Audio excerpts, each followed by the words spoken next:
अस्सलाम वालेकुम जी। शफीक अवान, खालिद क़यूम और सलमान आबिद के साथ मैं हूँ इसाराना। प्रोग्राम खबर की खबर में आपको खुशामदीद कहते हैं और आज के दिन के हवाले से हम आपके लिए दुआ करते हैं कि ये दिन आपके लिए खैर व बरकत का बाइस बने और पाकिस्तान के लिए अच्छी खबरें लेके आए।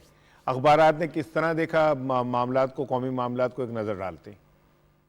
पाकिस्तानी मईशत के लिए खुशखबरी, हुकूमत का IMF से मुआहदा तय पा गया और वजीर आजम इमरान खान का आइंदा इलेक्शन EVM से कराने का ऐलान आज के तमाम कौमी अखबारात की सुर्खियों में शाया है। रोजनामा एक्सप्रेस की सुर्खी के अल्फाज हैं, IMF से मुआहदा $1 अरब मिलेंगे, पेट्रोल बिजली महंगी करने समेत 5 पेश की शराइत। रोजनामा पाकिस्तान ने वजीर आजम इमरान खान के बयान को सुर्खी के तौर पर लिया। नून लीगी माफिया अपने मुफादात के लिए इदारों शख्सियात को मुतनाज़ा बनाता है, आइंदा इंतखाबात हर सूरत EVM पर कराए जाएंगे, वजीर आजम इमरान खान। रोजनामा जंग ने भी वजीर आजम के इसी बयान को अहमियत दी। नून लीग माफिया मर्जी के फैसले कराना, इनकी तारीख, वजीर आजम इमरान खान। रोजनामा नवाए वक्त ने वजीर आजम इमरान खान के बयान को ही लीड्स के तौर पर इस्तेमाल किया। अफगानिस्तान के लिए 5 अरब का पैकेज मंजूर, शरीफ खानदान माफिया इदारों शख्सियात को मुतनाज़ा बना रहा है, वजीर आजम इमरान खान। रोजनामा दुनिया ने वफाकी वजीर इत्तलात व नशरियात चौधरी फवाद हुसैन को फ्रंट पेज पर शाया किया। नून लीग अदलिया फौज के खिलाफ मुहिम बंद करे, चौधरी फवाद हुसैन। अंग्रेजी अखबार डॉन की टॉप स्टोरी के अल्फाज हैं, austerity plan for revival of IMF package outlined. Express tribune की मेन स्टोरी है, Islamabad swallows bitter IMF prescription. The nation की लीड स्टोरी के अल्फाज हैं, Pakistan to meet 5 conditions for IMF loan revival. The news ने वजीर आजम के बयान को हेडलाइन में लिया, PM okays ₹5 billion aid Indian wheat for Kabul. Daily times ने वफाकी वजीर इत्तलात और नशरियात चौधरी फवाद हुसैन के बयान को फ्रंट पेज पर हाईलाइट किया। Fawad tells opposition to stop campaign against army and judiciary. ये थी जी आज की अहम खबरें और अब एक नजर डालते हैं राउंड डाउन पे। नून लीग का एजेंडा इदारों और शख्सियात को मुतनाज़ा बनाना, वजीर आजम इमरान खान। लॉन्ग मार्च का फैसला मौखर, पार्लिमानी सियासत करने का फैसला PDM। IMF से मुआहदा तय पा गया।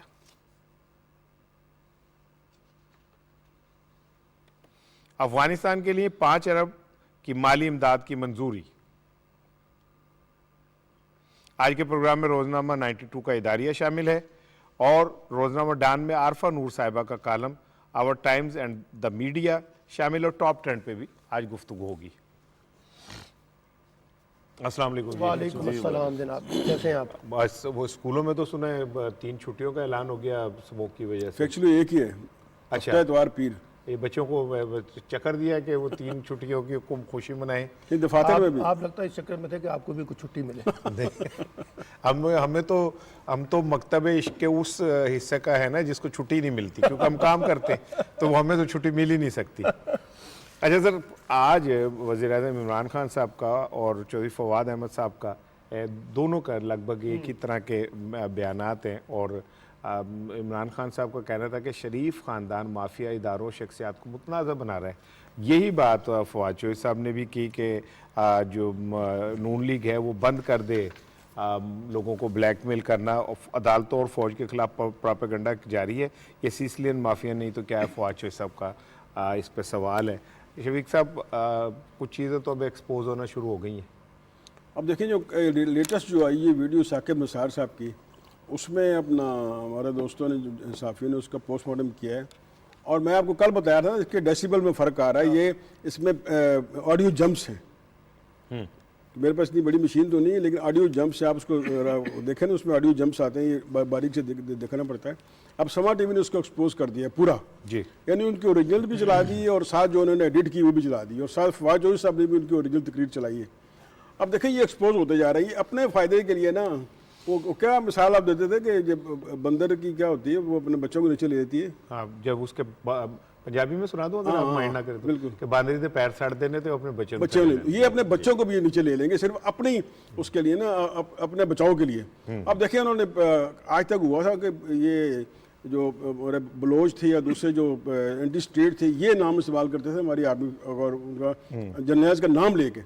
और ये जो हमारे मौसूफ़ा हैं मरीम नवाज़ और नवाज शरीफ और मौलाना फजल रहमान और इनके जो दूसरे हवारी हैं बलूचिस्तान से, ये सरेआम जलसों में नाम लेते थे उनका।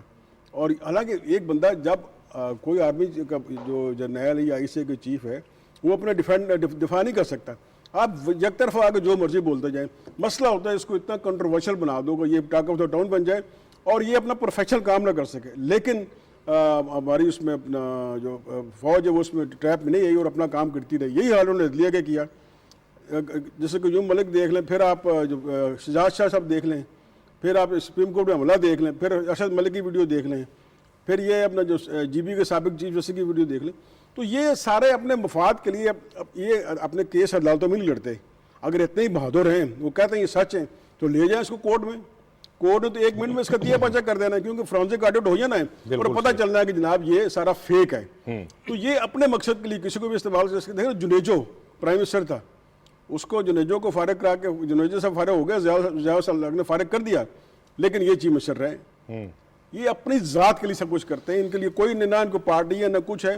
और फिर आपकी मिसाल वो बंदरों वाली है कि अपने बच्चे भी थले लेंगे अगर अपना वफाद आ गया। और मौलाना फजल रहमान साहब देखे ना, आप ये खालिद यूम साहब बात कर रहे थे, उन्होंने एक वीलॉग भी किया है कि मौलाना साहब तनहा रह गए हैं। हम पहले इस प्रोग्राम में बात कर चुके हैं कि मुस्लिम लीग नून वो जमात है ये अपने बच्चे खा जाती है, और अब मौलाना फजल रहमान साहब को समझ नहीं आ रही वो कहाँ टकरे मारे, कहाँ जाएं। बिल्कुल सही, क्योंकि मुस्लिम लीग नून किसी की दोस्त नहीं है, सिर्फ अपने मफाद की दोस्त है। बिल्कुल ठीक है। एक वो जो जिसके शफीक साहब कह रहे हैं, समा टीवी ने कल एक वो चलाया क्लिप में, वो चाहता हूँ आपसे शेयर करूँ, वो देखिएगा जरा। Let me be little blunt about it. Let me be little blunt about it. बिल्कुल जायज है, बिल्कुल जायज है। मैंने अपने दोस्तों से कहा कि जी इस पे कुछ किया जाए, मैंने अपने दोस्तों से कहा कि जी इस पे कुछ किया जाए, और मेरे दोस्तों ने उससे इत्तेफाक नहीं किया। और मेरे दोस्तों ने उसे इत्तेफाक किया। इंडिपेंडेंस ऑफ जुडिशरी भी नहीं रहेगी। तो इंडिपेंडेंस ऑफ जुडिशरी भी नहीं रहेगी। खालिद साहब, नो कमेंट्स, आप इस पे बात कीजिए। देखिए, ये तो सारी चीज़ें जो हैं आज खुलकर जो हैं वो कल सामने आ गई, और हमारे जो वज़ीर इत्तलात हैं चौधरी फवाद हुसैन साहब, उन्होंने भी ये जो पुरानी वीडियो थी वो शेयर कर दी, और उसके साथ जो मुख्तलिफ टीवी चैनल समा के साथ साथ कई और चैनल मैंने एयरवाई पर भी देखा कि एयरवाई ने भी जो है इसको एक्सपोज किया। और सबसे बढ़कर शफीक साहब कि जो एक इसमें जो फरीक हैं सुप्रीम कोर्ट बार एसोसिएशन जो है, और सुप्रीम कोर्ट बार एसोसिएशन के जो सदर हैं जो एहसन बून, उनकी तरफ से वाज़े तौर पर कल जो है एयरवाई टीवी पर काशिफ अब्बासी के प्रोग्राम में ये कहा गया कि ये जो वीडियो है जस्टिस साकिब निसार की ये जाली है। हत्ता कि उन्होंने तो ये जो जस्टिस शमीम का जो एफिडेविट है उसको भी कह दिया कि इसकी भी कोई जो है वो हसीयत नहीं है। और दूसरा ये है कि ये तो जो शरीफ फैमिली है या नून लीग की क़यादत है, इन्होंने तो हमेशा माजी के अंदर अदलिया को जो है वो इस्तेमाल किया मुखालफिन को दबाने के लिए, और इसका जो सबसे ज़्यादा माजी के अंदर शिकार हुई वो मोहतरमा बेनज़ीर भुट्टो हुई। और पहली बार उन्हें अदालत में कटहरे के अंदर जो है वो पेश होकर जो है अपने जो है वो केस पेश करना पड़ रहा है, अपनी अपील जो देखिए, अगर ये चीज़ें सही हैं, आप समझते हैं कि जज अरशद मलिक की जो वीडियो है वो दुरुस्त है, या जस्टिस साकिब निसार की जो ये वीडियो है ये दुरुस्त है, ऑडियो दुरुस्त है, तो फिर आप जो हैं इनको अदालत में क्यों पेश नहीं करते? आपकी अपील है इस्लामाबाद हाई कोर्ट के अंदर, आप वहां ले जाए, वहां पेश करें। वहां तो आपने एक बार फिर जो है इल्तवा की जो है वो दरख्वास्त दे दी है अदालत के अंदर। देखिए, आप अपील कर रहे हैं, आपकी अपील चल रही है, तो उस पर बार बार आप इल्तवा क्यों मांग रहे हैं?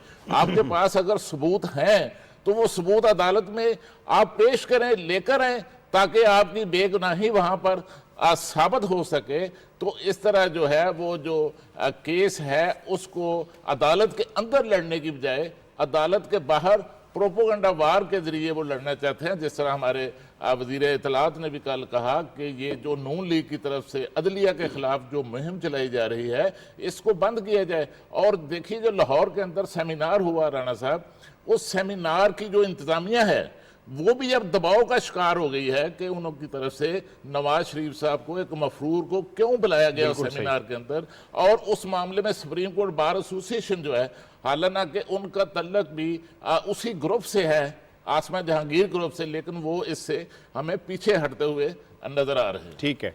जो फवाद हुसैन साहब ने क्या गुफ्तगू की कल इस हवाले से, वो ज़रा एक नज़र देखते हैं।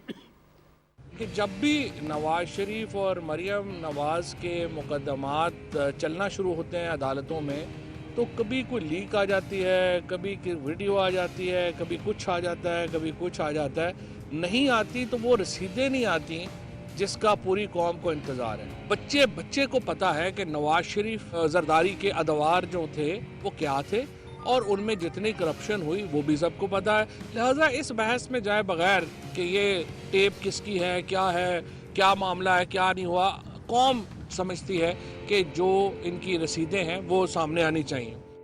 सलमान साहब, रसीदें सामने आनी चाहिए।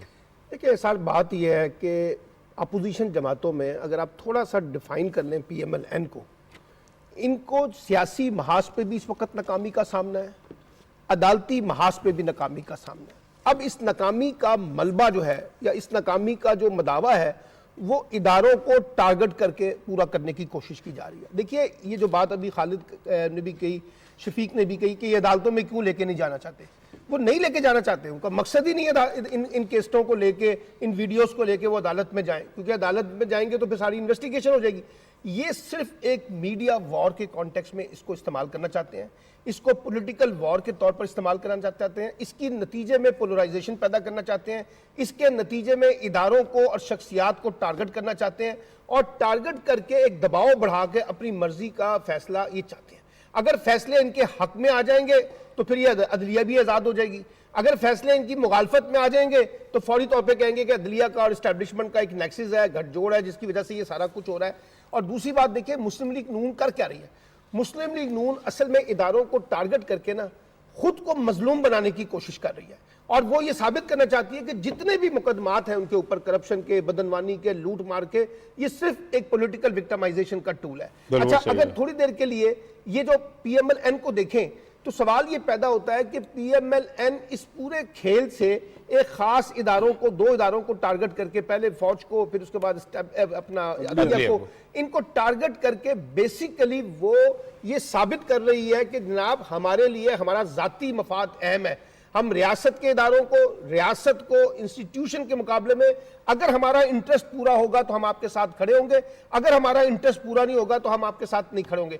इस पूरी सोच के अंदर मैं ये समझता हूं कि जजिस मुखालिफ मुहिम जो है ये एक खास मनसूबा बंदी के तहत प्लान की गई है और इसमें सिर्फ PMLN नहीं है, इसमें PMLN ने अपने जो मीडिया ग्रुप है, जो उनके हमायती हैं, उनका भी बड़े शानदार तरीके से इस्तेमाल किया है। मसलन पेट में दर्द जो है वो PMLN से ज्यादा हमारे मीडिया के अंदर लोगों को हो रहा है और वो जिस किस्म का बयानिया, वो जिस किस्म के नैरेटिव, वो जिस किस्म की सोच डेवलप कर रहे हैं तो लगता ये है कि जैसे शायद उन्होंने कैप जो है वो PMLN का पहना हुआ है। तो मैं ये समझता हूं कि इस पूरे खेल के अंदर जो बुनियादी बात हमें समझनी होगी कि जो लोग भी रियासती इदारों को टारगेट कर रहे हैं उसके पीछे एक ही एजेंडा है कि रियासतों पर दबाव डाला जाए, इनको कमजोर किया जाए और इनकी पोजीशन इतनी ऑकवर्ड कर दी जाए कि ये अपने आप को खड़ा ना कर सके बल्कि दबाव में आके वो कुछ कर सके जो हम चाहते हैं। राणा साहब, एक तो मेरी आपसे रिक्वेस्ट है कि मुस्लिम लीग नून ना का करें, मुस्लिम लीग का करें। इतनी इन्होंने लीक्स की हैं, अब ये बिल्कुल लगता है कि आवाम की नजरों से भी लीक हो जाएगी। फैक्ट पे नहीं जाते, बस साजिशें और ये वीडियो, वो ऑडियो और इस किस्म की चीज़ें ला के वो अपने आप को अब सियासत कर रहे हैं। बिल्कुल इसकी सियासत में अच्छा खालिद साहब ने बड़ा अच्छा पॉइंट आउट किया भून साहब का, कि उन्होंने कहा कि ये नहीं होना चाहिए था और फिर अपना जो उन्होंने उसकी जो वीडियो थी और जो बयान था उसका नोटरी पब्लिक वाला, वो भी उन्होंने कहा कि उसमें उन्होंने कहा वो उसमें कोई वैल्यू नहीं है। लेकिन मेरा सवाल ये है कि भाई आप उस स्टेज पे बैठे हुए हैं, एक मफरूर की तकरीर हो रही है और आप वहाँ मौजूद हैं, आप उस सारा जो इंतज़ाम हुआ था उसमें सारे उसमें शामिल थे ना, तो ये खुला तजाद क्यों? अच्छा देखें, अब जैसे खालिद क़यूम साहब ने कहा कि विदन भोन साहब की जो वो तंजीम है उसमें भी उनके हवाले से आवाज़ें उठना शुरू होगी। रावलपिंडी बार के अहदेदारों ने कल कैटेगोरिकली कहा कि एक मफरूर से खिताब कराना दुरुस्त नहीं था। अब आहिस्ता आहिस्ता आप देखिएगा कि इस हवाले से एक प्रेशर बिल्ट हो रहा है और जिन लोगों ने ये किया एक्चुअली उनका मकसद जो था वो कुछ और था, वो एक ऐसा सिचुएशन क्रिएट करना चाह रहे थे जहाँ पे जिन लोगों ने फैसला दिया था उन लोगों की मौजूदगी में ही वो मफरूर खिताब करता। तो इसका मतलब था कि वो नैरेटिव सारा तबाह हो जाता, जो ये था कि नवाज शरीफ जो है वो मुजरिम है, और वो ये नैरेटिव बनता कि देखें उनकी मौजूदगी में वो खिताब कर रहा है, तो एक क्लीन चिट टाइप बन जानी थी। शफीक साहब देखें, मेरा ये कहना है कि आप ऑडियो करो, आप वीडियो करो, लेकिन रसीदा जरूर करो, ठीक है ना। तुसी भावें ऑडियो 100 कट दियो, वीडियो 100 कट दियो, लेकिन खुदा दा वास्ता रसीदा भी कट दियो। और दूसरी बात ये, पुलिस की तफ्तीश का एक असूल होता है कि जब कोई इवेंट होता है तो वो ये देखते हैं कि इसका बेनिफिशरी कौन है। ये जितनी ऑडियो और वीडियो आ रही है, इसका इनडायरेक्टली बेनिफिशरी मुस्लिम लीग नून या मियाँ नवाज शरीफ साहब और उनकी साहबजादी हैं। और ये खौफ है उन लोगों को, जो उन्हें दीवार पे लिखा नज़र आ रहा है कि उन्होंने जो माजी में किया उसकी उन्हें सज़ा भुगतनी पड़ेगी। जिसको रोकने के लिए, जिसको आलूदा करने के लिए वो ये सारी गेम कर रहे हैं, जितना शोर वोर जो कुछ भी मच रहा है वो उसका बुनियादी मकसद ये है। लेकिन मैं ये समझता हूँ कि मैं एक हमदर्द के तौर पे मुस्लिम लीग नून को तजवीज़ दूंगा कि खुदा का वास्ता आप अपने मीडिया एडवाइज़र्स को बदलें। उन्होंने इस भोंडे अंदाज में आपका केस डेवलप किया है कि ये बजाय आपको फ़ायदा पहुँचाने के आपके गले पड़ गया है। कल ऑडियो का जो हशर मीडिया ने किया है, उसके बाद तो अब कोई इम्कान ही नहीं रहा कि आने वाली अगली कोई ऑडियो या वीडियो की अथेंटिसिटी लोगों को समझ आएगी। कल जिस तरह वो एक्सपोज हुए हैं, और एक जुमला ये जो आप कह रहे थे ना हमारे मीडिया के दोस्तों का, तो इनका तो आलम ये है कि अगर इनके आका ये कहें ना कि यार मैं टिंड करा के कैसा लगूंगा, तो ये बाहर जाके भाग के टिंड करा के आके कहें सर ऐसे लगेंगे आप। गुलामी की ये इंतहा है। ज़मीर जब इंसान के ख़त्म हो जाते हैं तो फिर वो इस सतह पे अपने आका की खुशनुदी के लिए जो चाहे वो कर सकता है। अहमद पनसोटा साहब लाइन पे, पहले मैं चाह रहा था उनसे बात कर लूं, फिर मैं आप लोगों की तरफ आता हूं। अस्सलाम वालेकुम पनसोटा साहब।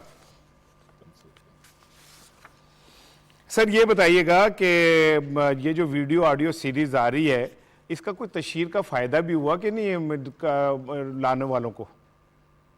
देखिए, अगर तो ये एक करेक्ट वीडियो हो या करेक्ट ऑडियो हो या वीडियो, तो ऑफ कोर्स उसका एक बेनिफिट जो है वो उनको मिलता है। लेकिन यहाँ पर तो जिस भोंडे अंदाज से और जिस I think in a very forged way इसको किया जा रहा है, तो उसका तो नुकसान ही आएगा। और वो जो भी कुव्वतें हैं जो ये काम कर रही हैं और इतना बुरे तरीके से कर रही हैं कि एक नेकेड आई भी उसको पहचान सकती है, तो आई डोंट थिंक उनको किसी किस्म का कोई बेनिफिट मिलेगा, बल्कि उल्टा नुकसान हो रहा है। और एक ऐसे इदारे को मलाइन करने की कोशिश की जा रही है जिसने पाकिस्तान में आफ्टर 2007 बड़ा डिलीवर किया है, बड़ी लैंडमार्क जजमेंट्स पास किए हैं कॉन्स्टिट्यूशनल प्लेन पर।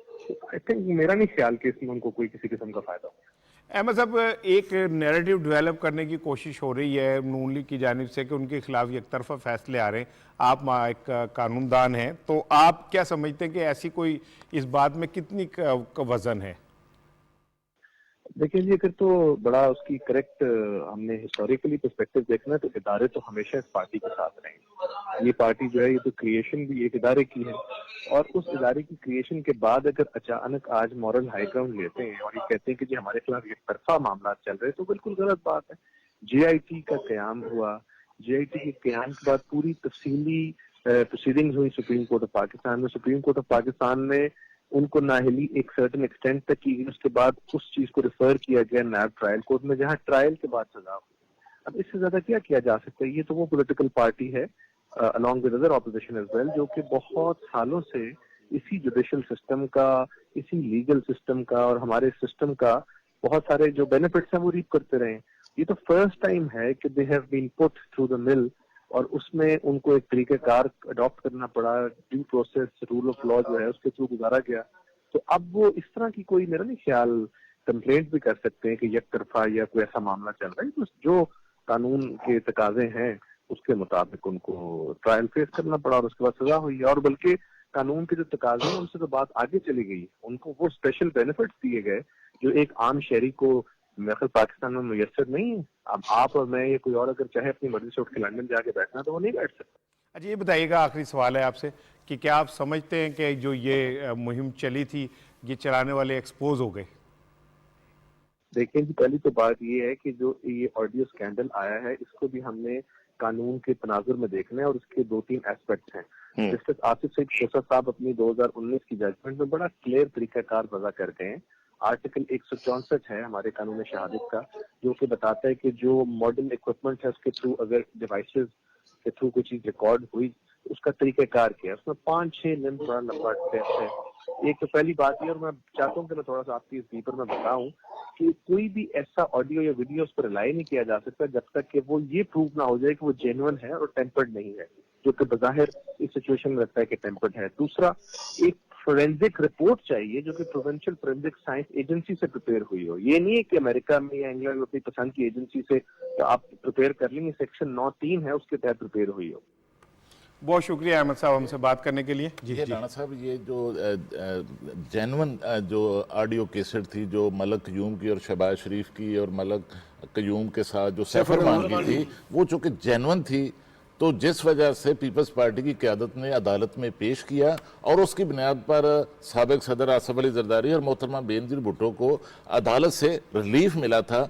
और वो जेन्युइन इसलिए थी कि उसकी रिकॉर्डिंग के अहकामात उस वक्त प्राइम मिनिस्टर नवाज शरीफ साहब ने आईबी को दिए थे, लेकिन उनको ये तो नहीं पता था कि ये केसर जो है आईबी वाले जो है पीपल्स पार्टी वालों को दे देंगे। बिल्कुल तो अगर जेन्युइन उनके पास कोई ऑडियो या वीडियो होती तो वो अदालत में जरूर साहब वो जो साफी ने जिन्होंने खबर दी थी, मैं सोशल मीडिया पर देख रहा था उनका कि वो कहते हैं उन्होंने फोरेंसिक ऑडिट करवाया। ये मुस्लिम लीग नून की वेबसाइट में मौजूद है, खुद लीडर भी है, कल 7 से 12 प्रोग्राम में कहते रहेंगे उसने फोरेंसिक ऑडिट देखें। फोरेंसिक ऑडिट मैं आप नहीं करवा सकते।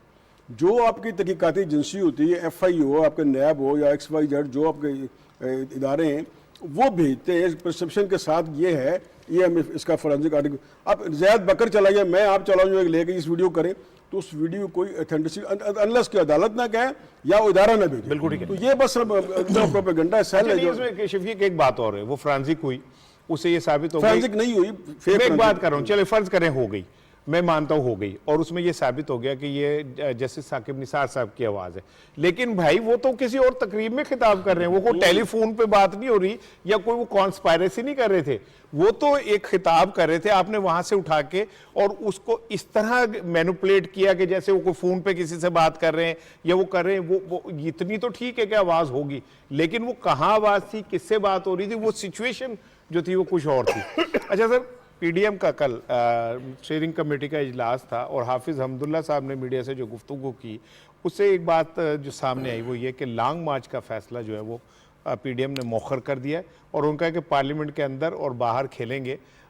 एक अच्छे साइन है ये, आप क्या समझते हैं सलमान? देखिए, वैसे एक बात की हमें दाद देनी होगी कि जो PDM की कमेटी है ना, ये ऐसी पड़ी है कि इसमें से कुछ निकल नहीं रहा। कभी वो कहते थे लॉन्ग मार्च करेंगे, कभी वो कहते थे तहरीक इत्तेमाद करेंगे, कभी कहते थे पहिया जाम कर देंगे, कभी कहते थे इस हद तक ले जाएंगे सिचुएशन को कि प्राइम मिनिस्टर को इस्तीफा देना पड़ जाएगा। कुछ नहीं निकला। अब ये एक खेल तमाशा रह गया है PDM का, जो वो आपस में खेलते रहते हैं। पहले स्टीयरिंग कमेटी बैठ जाती है, फिर उसके बाद कायदीन बैठ जाते हैं, निकलता कुछ नहीं है। अब आप मुझे बताइए, लॉन्ग मार्च जो है इस वक्त सिर्फ और सिर्फ अगर कोई चाहता है ना तो वो फजलुर रहमान सब चाहते हैं। इवन मैं कहता हूँ मरियम भी नहीं चाहती कि कोई लॉन्ग मार्च हो। ये सिर्फ और सिर्फ फजलुर रहमान की ख्वाहिश पे रह गया है। अब मसला ये है कि फजलुर रहमान की ख्वाहिश पे शहबाज शरीफ भी कुर्बान होने के लिए तैयार नहीं है और पीपल्स पार्टी भी कुर्बान होने के लिए तैयार नहीं है और बाकी जमातें भी कुर्बान होने के लिए तैयार नहीं है। तो इसलिए ये लॉन्ग मार्च में से तो कुछ नहीं निकलना। एक लॉन्ग मार्च फजलुर रहमान करके देख चुके हैं और बकौल उनके कि उनको किसी ने यकीन दहानी कराई थी कि आप जाएं और पिछले साल मार्च में जो है ना हुकूमत घर चली जाएगी, वो आज तक नहीं पता चला उनको ये कान में किसने लोरी दी थी कि जनाब ये हुकूमत जाने वाली है।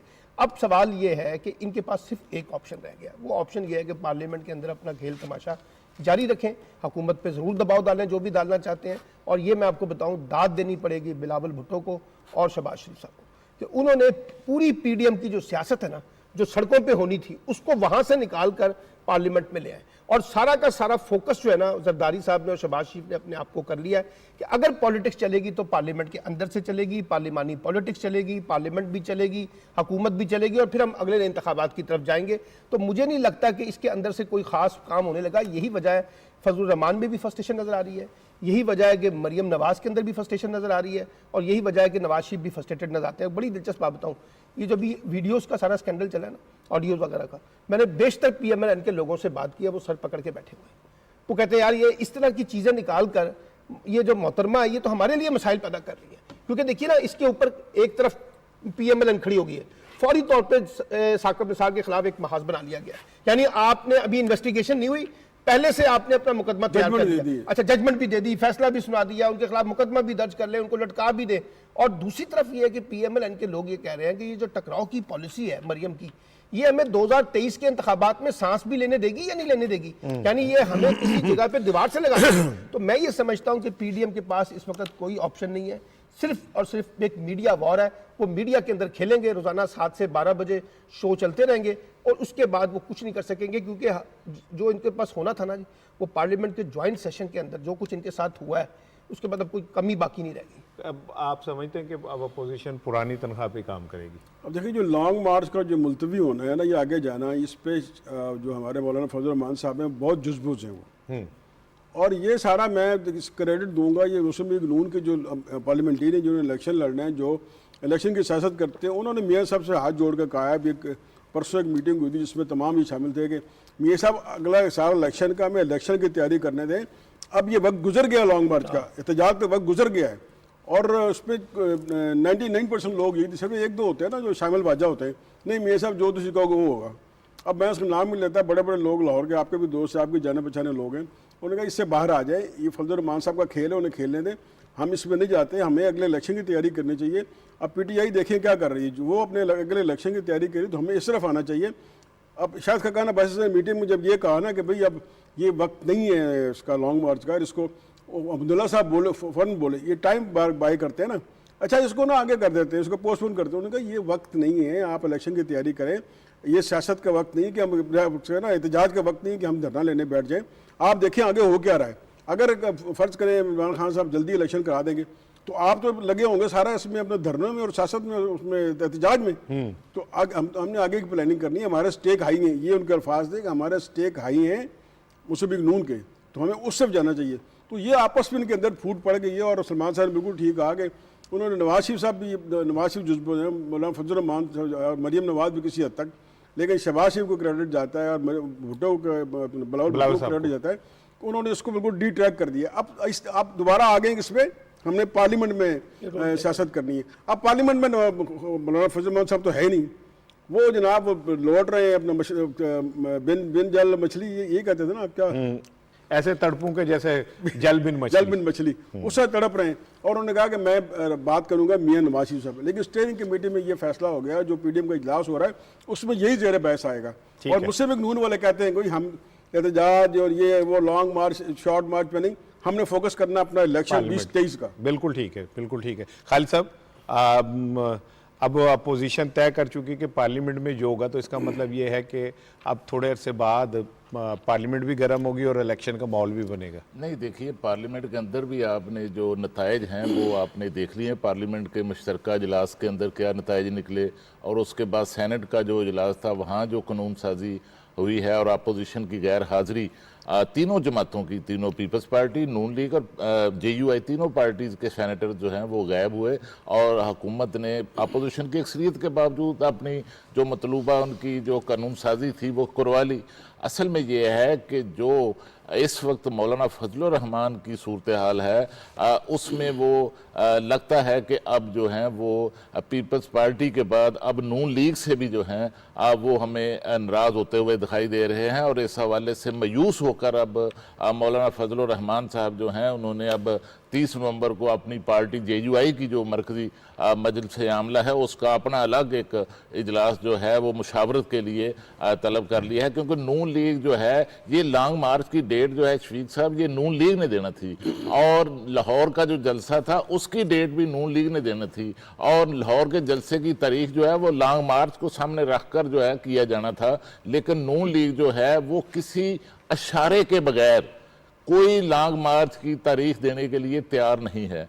और उसी तरह पार्लियामेंट के अंदर भी नून लीग जो है किसी वादे जहां से इशारे आते हैं और उस इशारे के बगैर पार्लियामेंट के अंदर भी ना वो पंजाब के अंदर अदम इत्मीद लाने के लिए तैयार है, ना चेयरमैन सेनेट के खिलाफ तहरीक लाने के लिए तैयार है, ना स्पीकर के खिलाफ लाने के लिए तैयार है, ना वज़ीर आज़म इमरान खान के खिलाफ लाने के लिए तैयार है। तो इस तरह इस पर जो सबसे ज़्यादा मैं समझता हूँ कि PDM को पार्लियामेंट से बाहर गैर फाल करने में जो किरदार अदा किया है वो शहबाज शरीफ साहब ने किया है। और PDM के 3 जो जलसे थे, कराची, कोयटा और पेशावर, तीनों में शहबाज शरीफ साहब ने जो है वो शिरकत नहीं की, वो शौरी तौर पर नहीं गए, और उसके नतायज का निकले हैं कि पेशावर के जलसे में फिर लोगों ने जाना छोड़ दिया। ये बताएं सर, ये भी बात की है इन्होंने कि PMLN का अपना एजेंडा है, पीपल्स पार्टी का अपना एजेंडा, और फजलुर रहमान जो है इन्होंने कहा कि वो पीपल्स पार्टी के बाद अब PMLN से भी मायूस होते जा रहे हैं। अगर ये बात मान ली जाए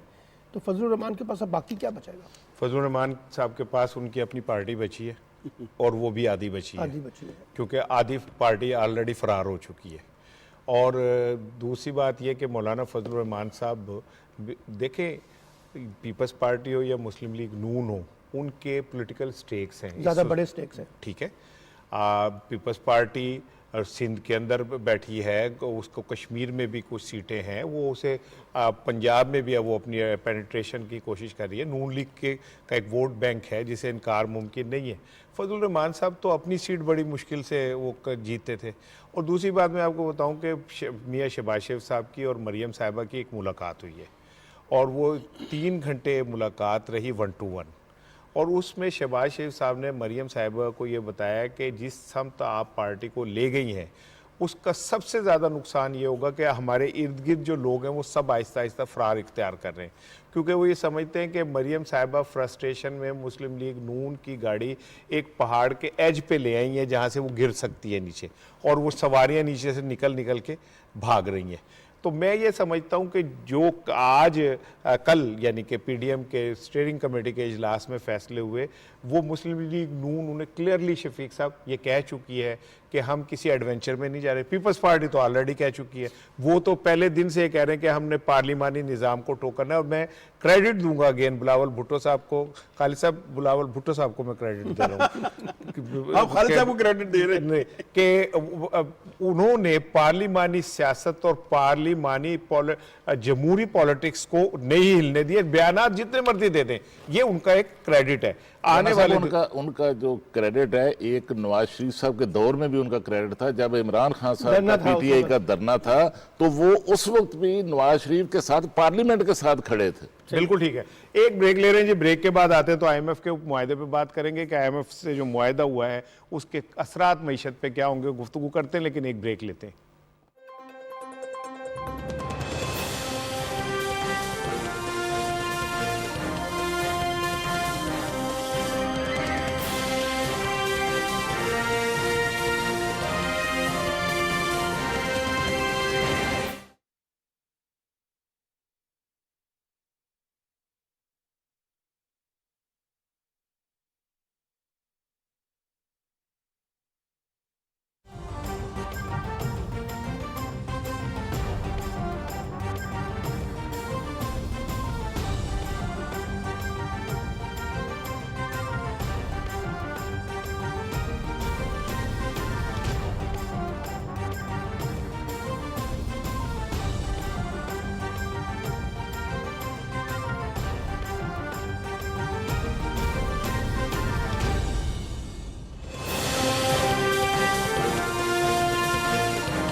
जी वेलकम बैक जी। और अब हम बात करेंगे IMF से मुआहदे के हवाले से, और मुआहदे के तहत 1.06 अरब डॉलर में हमें मिलेंगे और हतमी मंजूरी हो गई है। एग्जीक्यूटिव बोर्ड ने 12 जनवरी को मंजूरी दी थी, और इसके हवाले से बहुत सारी और कुछ चीज़ें भी जुड़ी हुई हैं जिस पे गुफ्तगू हो रही है। तो हमारे साथ मौजूद हैं इक्तिसादी माहिर हैं खुर्रम शहजाद साहब। ज़रा मैंने कहा उनसे अपडेट लें IMF के इस मुआहदे के हवाले से। खुर्रम साहब, IMF के साथ जो मुआहदा हुआ है, शराइत तो सख्त हैं वैसे थोड़ी। जी बिल्कुल, देखिए शराइत इस तरह से हैं इस प्रोग्राम की कि इसमें प्रायर एक्शन जो है वो IMF लेने का कहता है, और उसमें हमने प्रायर एक्शन लिए भी हैं। उसमें आपको ये याद होगा पावर सेक्टर से रिलेटेड कुछ प्राइसेस जो है बढ़ाई गई, और फ्यूल प्राइसेस भी बढ़ाई गई, और उसमें जो पेट्रोलियम लेवी जो कि एक टैक्स होता है, फेडरल जो है वो टैक्स का हिस्सा है, जो है वो जो भी टैक्स नॉन टैक्स रेवेन्यूज होते हैं उसमें वो आता है, तो उसको भी बढ़ाया गया, और तकरीबन 2-2.5 रुपए से उठ के जो है वो 9-10 रुपए पे लेके जाया गया। तो ये एक्चुअली पार्ट था उस टैक्स के पूरे टारगेट का, जिसमें 600 बिलियन जो है हमने कमिट किया था IMF के साथ बजट में। तो उसको भी बढ़ाया गया। कुछ जो है आपने देखा कि इंटरेस्ट रेट जो पॉलिसी रेट है, जो शरह सूद है, उसको भी अभी बढ़ाया गया है और 2 बार बढ़ाया गया है। पहले 25 बेसिस पॉइंट बढ़ाया गया था, अब 150 बेसिस पॉइंट बढ़ाया गया। ये बहुत अग्रेसिव है और मार्केट के लिए सरप्राइजिंग भी था। तो ये जो प्रायर एक्शन है, इसमें एक और एक्शन ये भी है, कुछ आपने देखा होगा पार्लियामेंट से बिल्स भी जो है वो अप्रूव कराए गए और अभी स्टेट बैंक ऑटोनॉमी का मजीद जो है वो ऑटोनॉमी का बिल भी जो है मंजूर करने की बात हो रही है। तो ये प्रायर एक्शन है और ये इसे कहते हैं फ्रंट लोडेड प्रोग्राम। तो पहले आप जो है ये काम करें, फिर हम आपको पैसे देंगे, फिर हम आपको साथ देके चलें, ये वो वाली चीज। तो ऑफकोर्स कंडीशंस थोड़ी काफी सख्त है इनफैक्ट, और ये प्रायर एक्शन जो है काफी जो है वो हार्श हैं। अच्छा, लेकिन हमारे पास कोई ऑप्शन भी नहीं बचा था ना, जो हमारे हालात हो गए थे इसके पास, इसके अलावा कोई ऑप्शन भी नहीं था हमारे पास इन क्राइसिस से निकलने के लिए। देखिए, ऑप्शंस जो है वो टाइम के हिसाब से बिल्कुल होती हैं। अगर आप जो है ग्लोबल मार्केट में जाते बहुत पहले जाते, यानी कि कोई भी हुकूमत नहीं शुरू होती है तो उसकी प्लानिंग उसी वक्त होनी चाहिए, हालात को देखते हुए कि जी हालात बहुत टफ हैं और मईशत ऑलरेडी खतरे में है या मईशत ऑलरेडी जो है सफर कर रही है। तो प्लानिंग की जाती है कि मेरे पास टैक्सेस अगर कम है तो मैं कर्जे लेने जाऊंगा, तो कर्जों में भी एफिशिएंट बेहतर कर्जाजात एक अच्छे रेट से सस्ते कर्जे कैसे मिल सकते हैं। और फिर बाद में हालात खराब हो गए या चीजें डीरेल हो गई, कोविड आ गया, कोविड के बाद फिर अब महंगाई का तूफान आ गया पूरी दुनिया में, क्योंकि डिमांड बढ़ती रही, जो है वो सप्लाई साइड में लोग शॉर्ट हो गए। इन सब चीजों की जो प्लानिंग होती है, एनर्जी प्लानिंग की अगर बात करें, ऑयल प्राइसेस बढ़ गई, जब ऑयल प्राइसेस बहुत नीचे थी उस वक्त हमने ऑयल को जो है या फिर स्टोरेज नहीं थी, हमने जो है फॉरवर्ड में बाई नहीं किया। तो देखिए बहुत सारी चीजें, डिसीजन जो है वो टाइम के साथ होते हैं। अगर टाइमली आप डिसीजन लेंगे तो आपको इस तरह की बातें मानने नहीं पड़ेंगी। बहुत शुक्रिया खुर्रम शहजाद साहब, हमसे बात कर रहे थे। खालिद साहब, आप कॉमर्स की बीट करते हैं करसे से और इस इकनॉमिक्स को बेहतर अंदाज में समझते हैं। आप नहीं समझते कि ज़रा शराइत थोड़ी सख्त हैं और बड़ा एक क्राइसिस है पाकिस्तानी हुकूमत को फेस करना है इनसे निकलने के लिए, क्योंकि उसके बाद कोई ऑप्शन भी नहीं था? देखिए राणा साहब, ये आपने देखा कि ये जो एग्रीमेंट था ये इतनी ताख़ीर से क्यों हुआ। ये ताख़ीर से इसीलिए हुआ कि जो शराइत थी IMF की, वो इससे भी ज़्यादा, जिन शराइत पर यह माहदा हुआ है इससे भी ज़्यादा सख्त शराइत थी। लेकिन अब लगता है कि थोड़ा IMF जो है वो भी पीछे हटा है। ख़ास तौर पर अगर आप देखें तो पहले जो जिन टैक्सेस के ख़ात्मे का, जो टैक्स एग्जेम्पशंस थी, उनके ख़ात्मे का मुतालबा किया जा रहा था, वो 700 अरब रुपए की थी। तो अब तो 300 साढ़े 300 अरब रुपए पर वो आगे हैं कि ये जो एग्जेम्पशंस आपने दी हुई हैं स्टेट टैक्स में, इनकम टैक्स में, एक्साइज में, ये आप ख़त्म करें। और दूसरा इसमें जो है अब वो ज़्यादातर जो शराइत है वो तो हम पूरी कर चुके हैं। अब बिजली की कीमत में भी इजाफा हो चुका है। अब सिर्फ 45 पैसा जो है वो कल हमारे जो वज़ीर तवानाई उन्होंने कहा कि सिर्फ इजाफा करना पड़ेगा। जो शरह सूद है उसके अंदर भी जो है वो इजाफा हो चुका है। दूसरा जो गर्दशी कर्जे हैं उनको भी जो है वो हुकूमत जो है वो मैनेज कर रही है, नीचे ला रही है।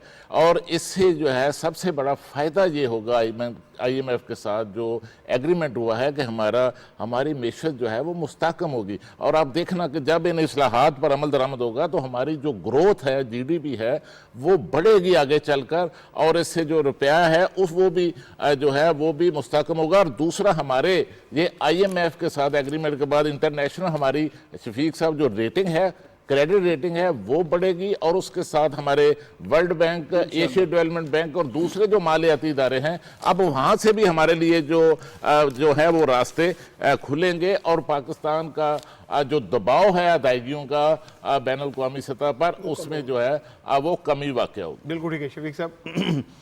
ये IMF के हवाले से कल से एक बहस चल रही है।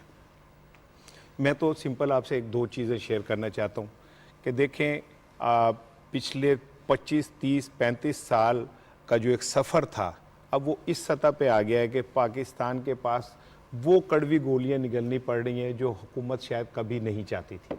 हमारे पास ऑप्शन कोई नहीं रही। और मैं ज़ाती तौर पे समझता हूँ कि पाकिस्तान इस टाइम मुआशी दहशतगर्दी का शिकार है और पाकिस्तान को चारों तरफ से घेरा गया, IMF के ज़रिए घेरा जा रहा है, वो ग्रे लिस्ट में हमें घेरा जा रहा है, मुख्तलिफ हवाले से हमारे गिर्द चारों तरफ से एक शिकंजा जो है वो कसा जा रहा है। और कभी डॉलर गायब कर दिया जाता है, डॉलर को ऊपर इतना ले जाया जाता है। मकसद सिर्फ ये है कि पाकिस्तान में जो खुददारी की लहर है उसको किसी तरह कुचला जाए। और इसमें पूरी कौम का भी इम्तहान है कि उसने ये तय करना है कि हमने खुददारी की कोई कीमत देनी भी है या नहीं देनी है। अब इस देखें ना, अफ़गानिस्तान का इशू है, उसमें वो जो तालिबान है उनको खुददारी की कीमत अदा करनी पड़ी है, बिल्कुल पाकिस्तान की तरह पूरी दुनिया में।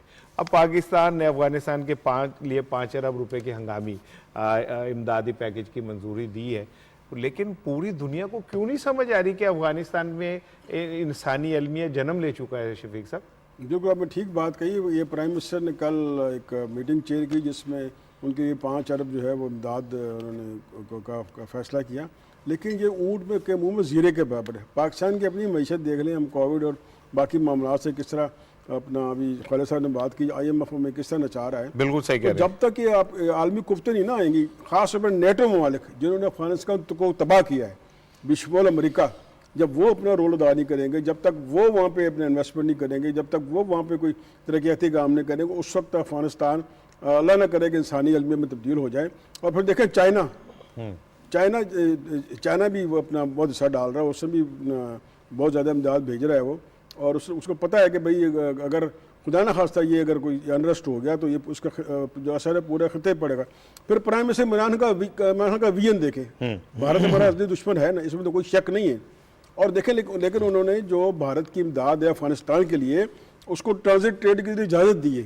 आपको पता है भारत क्या कुछ नहीं कर सकता उस ट्रांजिट ट्रेड की आड़ में, बिल्कुल सही लेकिन अफगानिस्तान के इंसानी अलमी से बचने के लिए उन्होंने यहाँ तक इसको भी प्रूव कर दिया है कि वो अपने जो इमदाद है थ्रू पाकिस्तान आगे भेजे। बिल्कुल सही, तो बिल्कुल आपने ठीक है अपना निशानदेही की कि जब तक आलमी ताकतें इसमें हिस्सा नहीं बनेंगी ना, उस वक्त तक इसमें पाकिस्तान, चीन या रूस या कोई और ईरान वो पंजाबी कहने पूरी नहीं पा सकते। बिल्कुल ठीक है, इसलिए सबको आगे आना होगा। अगर जिन्होंने अफगानिस्तान को तबाह किया है, बजाय इसके कि वो उससे आगे फिर कोई ऐसा मसला खड़ा हो तो आए, अपने हाथ बटाएं और अफगानिस्तान को आवाम को रिलीफ दें। बिल्कुल ठीक है। अच्छा सर, रोजनामा डान में आरफा नूर साहिबा का कालम है आवर टाइम्स एंड मीडिया, इसमें वो कहते हैं कि सोशल मीडिया सियासी तकसीम को बढ़ा रहा है और मुहाजराई में इजाफा कर रहा है, फिर नफ़रत अंगेज़ मवाद जो है उसकी तशहीर कर रहा है। सियासी जमातों में जो क़यादत है उनको कोशिश करनी चाहिए कि इसकी हौसला शिकनी करें और मुहाजराए और इल्ज़ाम तराशी पर मबनी जो ये मवाद फेंका जाता है, इससे कोई बेहतरी तो नहीं होती पैदा। देखिए सर, पूरी दुनिया में इस वक्त सोशल मीडिया के कॉन्टेक्स्ट में एक नई डिबेट जनरेट हो रही है कि किस तरीके से सोशल मीडिया को रेगुलेट किया जाए और किस तरीके से सोशल मीडिया को एक रिस्पॉन्सिबल मीडिया के तौर पर पेश किया जाए। ये जो सारी डिबेट हुई है ना, जिस कॉलम में भी उठाई गई है, वो है एक पूरी की पूरी सियासी तकसीम के कॉन्टेक्स्ट में, यानी पोलराइजेशन आप इतनी बढ़ा दें कि लोगों के अंदर वो जो कॉन्फ्लिक्ट्स है वो एक नफरत के तौर पे ट्रांसलेट हो जाए। और जिस किस्म का मवाद जो है हम इस्तेमाल करते हैं अपने मुखालफिन के खिलाफ, यानी मजहबी बुनियादों पर, फिरका वाराना बुनियादों पर, लसानी बुनियादों पर, पॉलिटिकल बुनियादों पर, उसकी वजह से लोगों के अंदर एक जुड़त जो है वो कम होने की बजाय तकसीम बढ़ रही है और लोग एक दूसरे के खिलाफ नफरत चीज़ें चल रही हैं। और दूसरा हेटेड मटेरियल जो है, यानी एक दूसरे के अकीदे को चैलेंज करना, एक दूसरे के नज़रियात को चैलेंज करना, वो जो टॉलरेंस है ना, रवादारी है, वो इसमें से आउट होती जा रही है। तो ये सारी डिबेट ये है, और इसमें उन्होंने कहा है कि बुनियादी तौर पर ये एक स्टडी है जो अभी अमेरिका में हुई है, जिसका ये एनालिसिस किया गया है कि इसमें पॉलिटिकल पार्टियां भी उतनी बराबर की जिम्मेदार हैं, जो अपने इशूज़ के ऊपर फोकस करने की बजाय नॉन इशूज़ को बुनियाद बना के लोगों को खुद भी तकसीम करती हैं अपने पॉलिटिकल एजेंडे के कॉन्टेक्स्ट में। तो ये जो फवाद साहब कहते हैं ना बार बार, हमारे वज़ीर इत्तलात साहब, कि जी सोशल मीडिया को रेगुलेट किया जाए, अब टाइम आ गया है। मैं कहता हूँ कि पाकिस्तान का इस वक्त एक बेस्ट टाइम है, जब आप कहते हैं कि हमारे पाकिस्तान में एक हाइब्रिड वॉर चल रही है, 5th जनरेशन वॉर चल रही है, और आप देखिए पॉलिटिकल पार्टियां भी सोशल मीडिया को टूल इस्तेमाल करके ना सिर्फ मुखालफिन के खिलाफ इस्तेमाल कर रही हैं बल्कि रियासत को कमज़ोर करने की कोशिश भी कर रही हैं। तो मेरा ख्याल है कि इसमें दो बातें बस छोटी छोटी करके, एक ये कि पूरी पाकिस्तान में एक सोशल मीडिया लिटरेसी कैंपेन जो है ना ज़रूरत है कि बच्चों में, बच्चियों में, स्कूलों में, कॉलेजों में बताया जाए कि सोशल मीडिया क्या है, इसकी अहमियत क्या है, इसको कैसे इस्तेमाल करना है, इसमें साइबर क्राइम क्या चीज़ें होती हैं, साइबर लॉस क्या होते हैं, ये चीज़ें करें ताकि इसको निगरानी भी की जाए, इसकी शफाफियत को भी देखा जाए, उसकी जवाबदेही। यानी अगर आपने एक बेलगाम किस्म का सोशल मीडिया छोड़ दिया तो यहाँ किसी की इज्जत जो है वो फिर महफूज नहीं रहेगी। तो मेरा ख्याल है कि एक अच्छी डिबेट है जो पाकिस्तान के मीडिया डिस्कोर्स के अंदर होनी चाहिए। क्या आप समझते हैं कि सोशल मीडिया को लगाम डाली जा सकती है? फवाद साहब तो एक अरसे से इस पे बात कर रहे हैं, कोशिश भी हो रही है। शफीक साहब, ये ऐसा खौफनाक मीडिया बन गया है कि कोई चीज़ भी किसी के भी किरदार कुशी के लिए डाल दें और उसके बाद वो बेचारा सबको वजाते देता फिरे, सबको अपनी पोजीशन क्लियर करता फिर, लेकिन तब तक पता नहीं ज़िंदगी कहाँ से कहाँ बदल जाती है। लोगों के घर तबाह हो गए, लोगों के शख्सियात तबाह कर दी गई। तो ये जो सोशल मीडिया, ये तो एक ऐसा बदबूदार मीडिया बन गया है कि जिसके ऊपर हर शरीफ आदमी पहलुती करता है। बिल्कुल आप ठीक कह रहे हैं। सोशल मीडिया असल में गटर मीडिया बन गया है।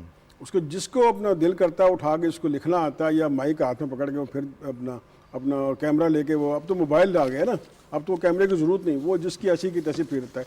ये इंडिविजुअल, तो सलमान साहब ने सही पॉइंट आउट किया कि, और आरफा नूर साहब ने अपने कॉलम में जिक्र किया है, ये इंडिविजुअल हद तक तो ठीक है, चलिए इंडिविजुअल उसको भी कंडेम करना चाहिए, लेकिन हमारी सियासी पार्टी है मुस्लिम लीग लीग जो है, मैं आज से उसको मुस्लिम लीग ही कहूँगा।